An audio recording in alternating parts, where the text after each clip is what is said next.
साल इतना ज़्यादा हुआ कि मैं लगभग भूल चुका था। और कविताएं यहाँ मैंने जितेंद्र जी को दी और फ़ोन मेरे पास कहीं भिवाड़ी से आते थे कि अब ये करना है, अब ये करना है, तो मैं थोड़ा चकराया हुआ था कि ये पूरी परियोजना क्या है। लेकिन इसका सुंदर प्रकाशन और लालटू का नाम देखते ही तो मैं मुग्ध हो गया कि मेरे बहुत अच्छे मित्र और मैं कवि के रूप में, व्यक्ति के रूप में उनका बहुत सम्मान करता हूँ। और जितेंद्र के बारे में एक बात कहूँगा कि अगर मैं अपनी काहिली के लिए जाना जाता हूँ तो वे अपनी सक्रियता, और हमारा जो मिलन बिंदु ऐसा ही कहीं बनता है कि मेरे आलस्य और उनकी सक्रियता के बीच में कहीं कोई बिंदु पड़ता है, वहाँ हम मिलते हैं। बहुत सुंदर। मैं एक बहुत छोटी सी कविता अपनी पढ़ूंगा, कृतज्ञ हूँ मैं भी। और ये छोटी कविता जो है, मेरा ऐसा मानना है कि दुनिया में अगर करुणा और कृतज्ञता हो तो और बहुत सारी चीज़ें जो हैं, बहुत सारे दोष, बहुत सारे झंझट, उनसे हम पार पा सकते हैं, बशर्ते हमें थोड़ी करुणा हो और थोड़ी कृतज्ञता।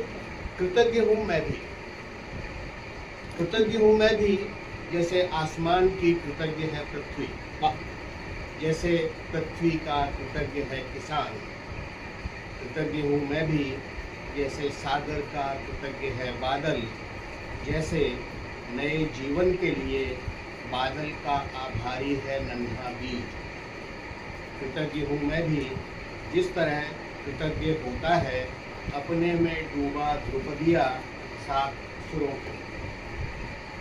कृतज्ञ हूँ मैं भी, जिस तरह कृतज्ञ होता है अपने में डूबा ध्रुपदिया सात सुरों के प्रति, जैसे सात सुर कृतज्ञ हैं 7000 वर्षों की काल यात्रा। क्या बात है, क्या बात है, क्या बात है। एक बार फिर।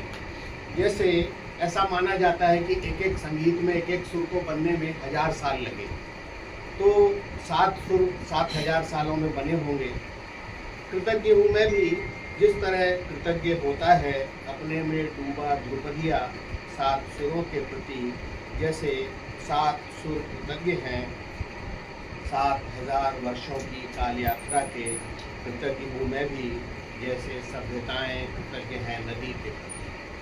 कृतज्ञ हूँ मैं भी, जैसे सभ्यताएं कृतज्ञ हैं नदी के प्रति, और मनुष्य कृतज्ञ है अपनी उस रचना के प्रति जिसे उसने ईश्वर नाम दिया है। क्या बात है।